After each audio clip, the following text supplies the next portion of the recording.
अरे संजय, चल यार, आज मजा करेंगे। बार से बाहर निकलते समय उमेश संजय से बोला। दिनेश भी उनके साथ था। संजय ने कहा, मैंने पहले ही बहुत ज्यादा शराब पी ली है और अब मैं इस हालत में नहीं हूं कि कहीं जा सकूं। उमेश और दिनेश ने संजय की बात नहीं सुनी और उसे पकड़कर जबरदस्ती कार में बिठाया और एक होटल में जा पहुंचे। वहां पहुंचकर उमेश और दिनेश ने एक कमरा ले लिया। उन दोनों ने पहले ही फोन पर इंतजाम कर लिया था, तो होटल का एक मुलाजिम उनके कमरे में एक लड़की को लाया।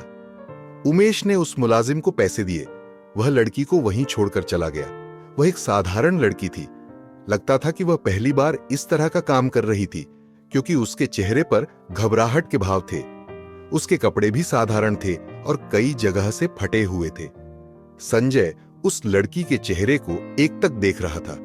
उसे उसमें मासूमियत और घबराहट के मिले-जुले भाव नजर आ रहे थे, जबकि उमेश और दिनेश उसको केवल हवस की नजर से देखे जा रहे थे।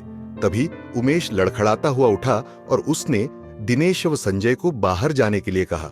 वे दोनों बाहर आ गए। अब कमरे में केवल वह लड़की और उमेश थे। उमेश ने अंदर से कमरा बंद कर लिया।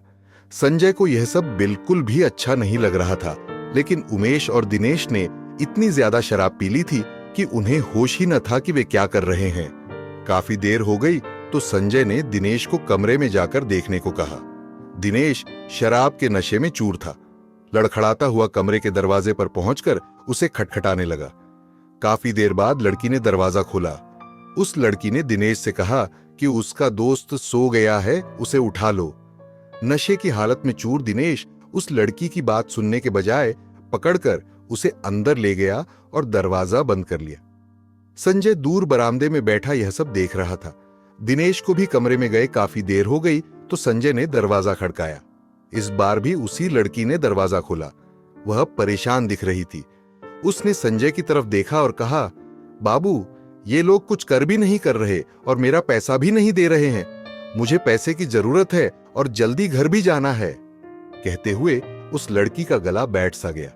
संजय ने लड़की को अंदर चलने को कहा और थोड़ी देर में उसे उसी होटल के दूसरे कमरे में ले गया।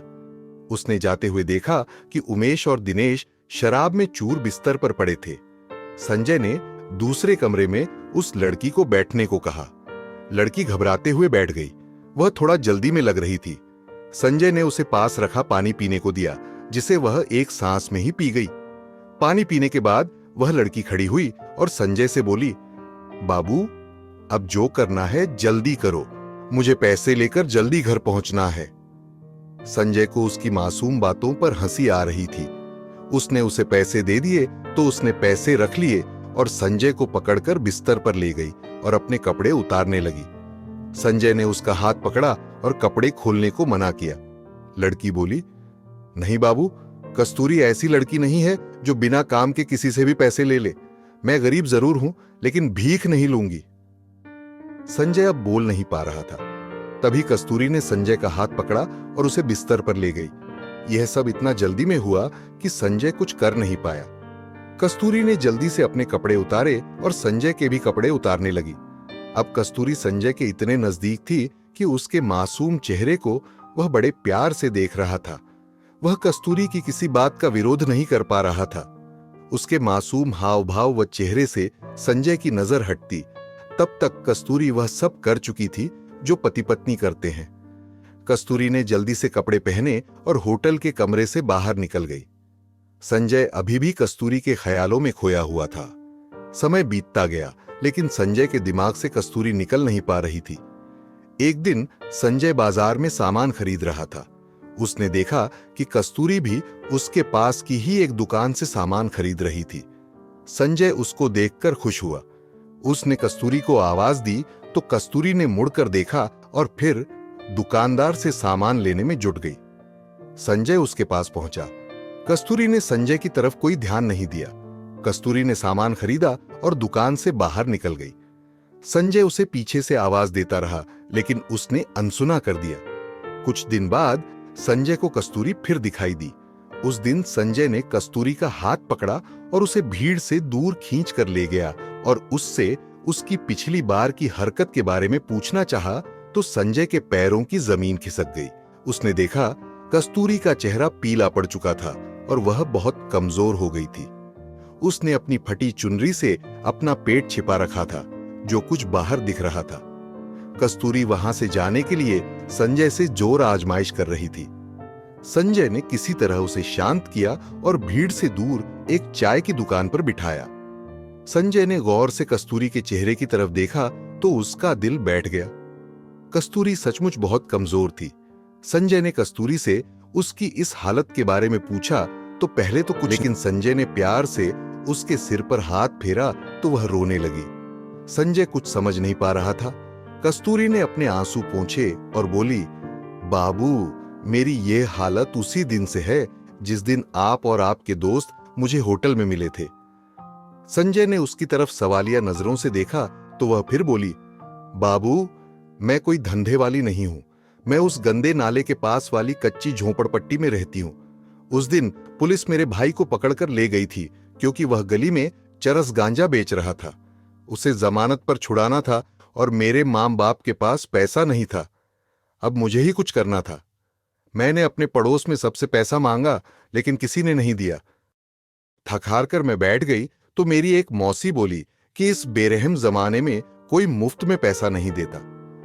मौसी की यह बात मेरी समझ में आई और मैं आप और आपके दोस्तों तक पहुंच गई। कस्तूरी चुप हुई तो संजय ने अपने चेहरे के दर्द को छिपाते हुए पूछा, तुम्हारी यह हालत कैसे हुई? कस्तूरी ने कहा, बाबू, यह जानकर आप क्या करोगे? यह तो मेरी किस्मत है। संजय ने फिर जोर दिया तो कस्तूरी बोली, बाबू, उस दिन आपके दिए गए पैसे से मैं अपने भाई को हवालात से छुड़ा लाई तो भाई ने पूछा कि पैसे कहां से आए। मैंने झूठ बोल दिया कि किसी से उधार लिए हैं। थोड़ी देर चुप रहने के बाद वह फिर बोली, बाबू, सबने पैसा देखा लेकिन मैंने जो जिस्म बेचकर एक जान को अपने शरीर में आने दिया तो उसे सब नाजायज कहने लगे और जिस भाई को मैंने बचाया था वह मुझे धंधे वाली कहने लगा और मुझे मारने लगा। वह मुझे रोज ही मारता है। यह सुनकर संजय के कलेजे का खून सूख गया। इस सब के लिए वह खुद को भी कसूरवार मानने लगा। उसकी आंखों में भी आंसू छलक आए थे। कस्तूरी ने यह देखा तो वह बोली, बाबू, इसमें आपका कोई कसूर नहीं है। अगर मैं उस रात आपको जिस्म नहीं बेचती तो किसी और को बेचती, लेकिन बाबू, उस दिन के बाद से मैंने अपना जिस्म किसी को नहीं बेचा। यह कहते हुए वह चुप हुई और कुछ सोचकर बोली, बाबू, उस रात आपके अच्छे बर्ताव को देखकर मैंने फैसला किया था कि मैं आपकी इस प्यार की निशानी को दुनिया में लाऊंगी और उसी के सहारे जिंदगी गुजार दूंगी, क्योंकि हम जैसी गरीब लड़कियों को कहां कोई प्यार करने वाला जीवन साथी मिलता है। इतना कहकर कस्तूरी का गला भर आया। वह आगे बोली, बाबू, यह आपकी निशानी है और मैं इसे दुनिया में लाऊंगी, चाहे इसके लिए मुझे मरना ही क्यों न पड़े। इतना कहकर वह तेजी से उठी और अपने घर की तरफ चल दी। यह सुनकर संजय जैसे जम गया था। वह कहकर भी कुछ नहीं कह पाया। उसने फैसला किया कि कल वह कस्तूरी के घर जाकर उससे शादी की बात करेगा। वह रात संजय को लंबी लग रही थी। सुबह संजय जल्दी उठा और बदहवास सा कस्तूरी के घर की तरफ चल दिया। वह उसके मोहल्ले के पास पहुंचा तो एक जगह बहुत भीड़ जमा थी। वह किसी अनहोनी के डर को दिल में लिए भीड़ को चीर कर पहुंचा तो उसने जो देखा तो जैसे उसका दिल बाहर निकलने की कोशिश कर रहा हो। कस्तूरी जमीन पर पड़ी थी। उसकी आंखें खुली थीं और चेहरे पर वही मासूम मुस्कुराहट थी। संजय ने जल्दी से पूछा कि क्या हुआ है तो किसी ने बताया कि कस्तूरी के भाई ने उसे चाकू से मार दिया है, क्योंकि सब कस्तूरी के पेट में पल रहे बच्चे की वजह से उसे बेइज्जत करते थे। संजय पीछे हटने लगा। अब उसे लगने लगा था कि वह गिर जाएगा। तभी पुलिस का सायरन बजने लगा तो भीड़ छंटने लगी। संजय पीछे हटते हुए कस्तूरी को देख रहा था। उसका एक हाथ अपने पेट पर था और शायद वह अपने प्यार को मरते हुए भी बचाना चाहती थी। उसके चेहरे पर मुस्कुराहट ऐसी थी जैसे उन खुली आंखों से संजय को कहना चाहती हो, बाबू, यह तुम्हारे प्यार की निशानी है, पर इसमें तुम्हारा कोई कसूर नहीं है। संजय पीछे मुड़ा और अपने घर पहुंचकर रोने लगा। वह अपने आप को माफ नहीं कर पा रहा था, क्योंकि अगर वह कल ही उससे शादी की बात कर लेता तो शायद कस्तूरी जिंदा होती। बारिश होने लगी थी। बादल जोर से गरज रहे थे। वे भी कस्तूरी के प्यार के लिए रो रहे थे।